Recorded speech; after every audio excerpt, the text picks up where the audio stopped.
just a guy dressed in like a red outfit with two like stones on his eyes, and then Okay. it's. I mean, Some pictures. if you go to YouTube and just type in Thayam, so it's like the and then YYAM. Okay. Oh man, what a crazy experience! Yeah, That's cool. it's something. Yeah, it's one of the most unique, I guess, little rituals or festivals I've seen, and it's only done in a certain time of year in this one little town in India. You know. Mm-hmm, mm-hmm. When I was in India last time, I went up to, gosh, and now I'm not going to remember the city. Obviously, you have the Ganges River. It's the place. It may even be. I said Agora earlier. I think it is Agora, or the Agora, not monks, obviously. Oh God, I can't. Not gurus.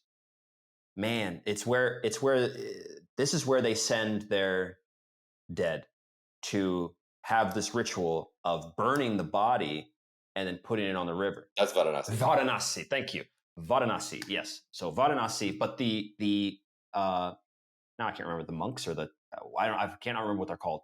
But there is the rumor, right? I guess it shouldn't be the rumor, but that these guys, they live on the opposite side of the Ganges River. So you have Varanasi on one side, you have the river right there, and you can watch. And like we went and we watched, the preparation of what's going on, and I forget what it's called, but they're burning the bodies there, and all this stuff, and it's fascinating to watch. But on the other side, there are these guys who are rumored, they come out and they would eat the bodies. I don't know if you've heard about this. The rumor is that they would eat dead bodies. But when you do a bit of further digging into what they do and what it is, it's only at certain times and only certain parts. But it is true. I mean, so while walking around, have you been to? So you haven't been to Varanasi? No, I've been to Varanasi. Yeah, I've been.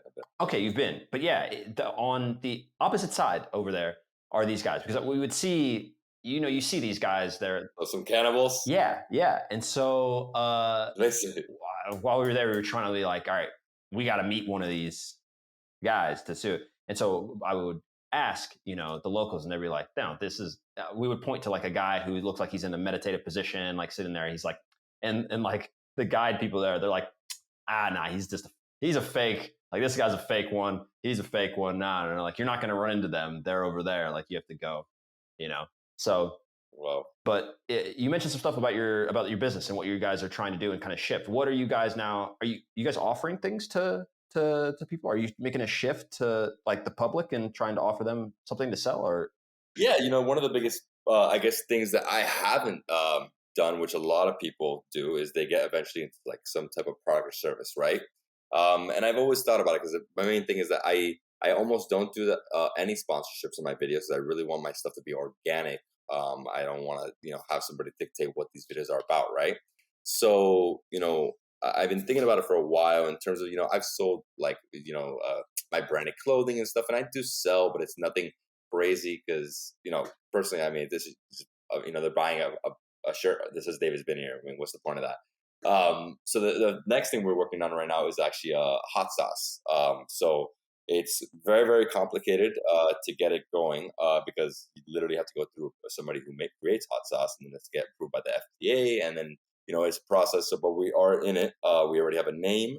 We have the samples. We're basically ready to go, and then soon, within the next like 30 to 60 days, I'm gonna do my first 250 bottles and see how it goes. Because the thing is that I didn't want to just create a product that makes no sense. I want to really provide something that would be really unique. And this sauce is amazing. I literally tried it on everything I was eating, from pizza to burgers to, even like mixing it with some noodles and stuff. It is freaking so good. I'm trying to like, not too spicy, but in a sense, almost becoming like a sriracha, where it's like in every single place possible. Gotcha. And yeah, I mean, that's like the next big product that we're going to be making. And then obviously the future for me is to eventually start buying apartments in Eastern Europe. I just see a big future there.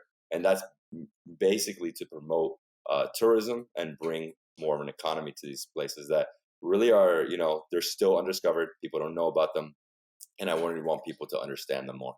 Yeah, I would second that. That's really cool with the hot sauce. And I would definitely second with Eastern Europe, obviously having played over there. I played in Croatia, played in Serbia. Oh, amazing. And like I said, in the other places. So I know what you're talking about, and it's insane.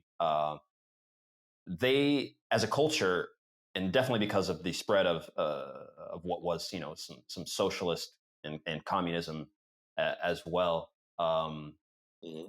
Marketing, which is what America does on steroids, right?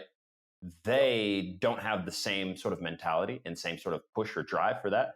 Yep. When you walk down the streets in Croatia, it literally goes bakery, like a betting place, and I don't know what's the other one. I'm thinking in Croatian, so I'm also trying to translate. But essentially, what you have is the same. Oh, and cafe. Sorry, cafe. So you have, and it'll just repeat down the street. And if you were to just take a second and just walk it up and down the bakery, the kladionica is the word in Croatian, but it's just the place where you can go bet on any sports, virtually, and like literally everything. It's absolutely insane. To go look at like, why should I choose you? There's nothing. All the cafes have the same drinks, because they want, you're there for the experience. You're not there. In America, we loop you in by getting you, we've got the biggest gulp drink. We got a new thing. We have just stuff. I don't know. That's what we do, you know, in marketing. That's what we love. It's what makes America great in a whole lot of things. It's what provides so much entertainment for the world. Basically, everybody loves, you know, a lot of the stuff that we do. And but over there, it didn't pick up like that. And so there's there's massive opportunities over there, just on a whole lot of places. But I was going to ask, you know, as far as you've traveled all over the place, have you done this in USA? Have you ever done it like a state trip? Like, have you ever like tried to Oh yeah, do yeah, anything? I've gone all over the states. I think I've been to 25 states actually. Okay. But to be honest with you, it doesn't really work. I guess I'll explain. Like, you know, we are in a business that we have to produce, and the way we produce is by viewership, right? So, you know, I've done stuff where I've explored, you know, certain cities and states, and no one really cared. You know, my viewership just started tanking. It didn't work. Yeah, because the thing is that, you know, especially with the American fans, which I think I have like 30% now in terms of you know, subscribers total. You know, they're more interested in seeing me explore different cultures, which is obviously, I'm an American diving deep into, you know, like I said, Iraq and Senegal and these places. They want to see that. They want to see, wow, like, what is that place about? Because especially the places that are super underexplored or underpromoted, which is funny because Iraq right now, I know like 10 YouTubers there right now. So it is starting to get a big push. Yeah. But yeah, you know, unfortunately that's sort of how it is. And, you know, I've always been traveling internationally. I do see myself continue to do it. International travel is my big thing, you know, and always diving, you know, going farther and farther, you know. Okay. So with that in mind, when is your Netflix show going to kick off? When do we get a travel show? I don't know, man. How come you haven't gone that route? What's up? So it is a complicated route. So you have to create a pilot, especially for Netflix. You have to create a pilot and sell it to them. And if they like it, then you could move forward. But, you know, I have a friend right now. He has a show. Dude, they're traveling 9 people. Like, that's not the way I travel, you know? Like, maybe, you know, you definitely gain some type of fame. But like right now, dude, I do 250,000 views on YouTube a day. Like, I'm already being seen, you know? So I'm not really worried about, you know, fame, and it does give you a nice paycheck, but, you know, I really don't want to travel to India for 2 days to do only specific thing and then have to fly back. You know, I never saw myself doing that route. You know, if I do get a great opportunity, hey, maybe I take it. But for now, I don't see myself getting on a Netflix show. Or I mean, really, that's just so I can say I'm on Netflix. That's literally why you do it. You know, no, it's crazy. Because my boy's on his TV show and he's like, he tells me how many viewers he has, and then he's like, but I get way more views a month on YouTube. I'm like, dude, I don't know. Yeah. But he's getting a paycheck, you know? So he likes it, you know?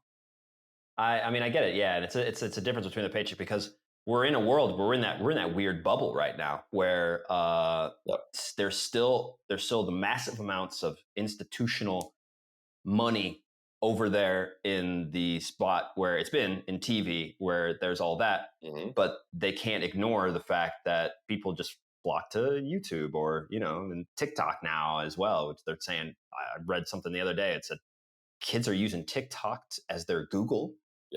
Now I'm like, okay, that actually kind of makes sense, because now with all the videos on TikTok now, if you want to find out something about a product or something, like how to do X, and if the search engine works, like, you've got this video that's probably going to be super short, super quick. It's going to play on repeat. It's quicker than Google. You can see it, you know? And so it's crazy, because we're in this really weird shift. But I mentioned it too, because we had Joe Franco on. I'm not sure if you know who she is. She had a travel show. She's a polyglot. Originally born in Brazil, then moved over to the US illegally, as she told the story as well. And then their family, you know, got it together, and boom, she's, you know, from Connecticut. She had a show on Netflix. I think they had 2 or 3 seasons. But you mentioned, like, I don't want to like travel somewhere, have to do this stuff. She totally said that it's hectic. Like, it's not the same as where, you know, you've got your own setup and you can shift, you can change, you can adapt to what's going on in the city. Like, there's like, we got this, we got to do this. We got a big crew. Producer, director, light guy, camera guys. I mean, it's like a 9-person thing. Like Andrew Zimmerman, Bizarre Foods, Yeah. they reached out to me because they saw a Guatemala video and they wanted to get some contacts. And when they told me they were going 9 to 4 days to Guatemala, I was like, damn, that's crazy. I mean, when I travel with 2 people, somebody has to go to the bathroom, the whole schedule shifts, like it's crazy. So, Yeah. I just never saw it. What's her name? Joe Franco or Jane? Yeah, Joe with the J-O. And really, I mean, she's an unbelievable human being as well. And so she just recently finished a kind of a challenge where a language school in Germany was like, hey, why don't you just take 2 weeks and learn German, and we'll get you out here and you just see if you can handle your life in German, And so she did that, and it's crazy. It's kind of cool just to see those types of things. But I was gonna say, I get this question a lot. I don't know how to answer it properly, but I figure I have to ask you, considering all the places you've been. Do you have a favorite? Oh, dude, yeah, that's the question everybody asks. It's hard. I usually say like my last country is probably my favorite because it's the freshest and it's the one I enjoyed recent. But if I have to say like I'll give you a top 5. Top 5 would be right now. So Spain, Italy, India, Iran, and Greece. That's like my top 5. And I just love the Mediterranean. So like if I have to go food wise, I'd always say Mediterranean food, but that encompasses that whole thing all the way down to Egypt, But then I'd say like Indian, Thai, dude, I love Chinese food. There's so much. So it's always hard to rank them. But yeah, I mean, that's sort of how I would do it. And I'm a little biased with Italy and Spain. I mean, they were my first true loves, so. Yeah. Yeah, I love Italy. I mean, imagine I've only spent, I just went to Milan for a couple of days, and I've had a fascination, and I just had a connection with Italy. I can't explain it. I absolutely cannot explain it. It's literally, it must have been a past life type thing. And I've not yet been to Rome, which I'm sure is incredible. I'm assuming. Yeah. Incredible. And so, where's your favorite part? What's your favorite part of Italy then? Oh man, my family's from a region called Umbria. So Rome is in Lazio, Firenze or Florence is in Tuscany, and right next door, it's a 90-minute drive from either Florence or from Rome to my family's town. It's called Gubbio. That's actually where I'm going to buy my first apartment. This is a medieval town, 13th century, still preserved. And the reason the Nazis didn't, bomb the city is because when they were coming in to do that, the saint of the city came in clouds and told them to stop. And this is like, this is crazy. I mean, this is the story, but saint, he's still like, I guess I forgot how you say it, but he's still preserved. You can see his body in his basilica at the top of the mountain. So, I mean, this city has this, it's like a feeling, and the food is absolutely amazing. And it's the one region of Italy that does not touch water or another border. But it is incredible. So Umbria, Italy is my favorite always. I because I have family there. Whenever I'm in Italy, if I don't pass through there, I'll get killed. they didn't even go there. Yeah. But yeah. Oh, that's awesome. Okay. Well, listen, man, we're about closing up on the hour. Obviously we're going to link to everything. Awesome. Thank you. But is there anywhere else you want us to send? Yeah, I mean, I have my website, Davidsbeenhere, but I mean, I'm on all platforms now. We got Instagram, TikTok, Facebook, YouTube Shorts. I mean, we're doing everything, right? So that's our main 5 big content. We drop roughly around 4 or 5 pieces on every single one every day. Roughly. So yeah, man. All right. But, hey, thank you so much for your time, bro. Thank you. Appreciate it.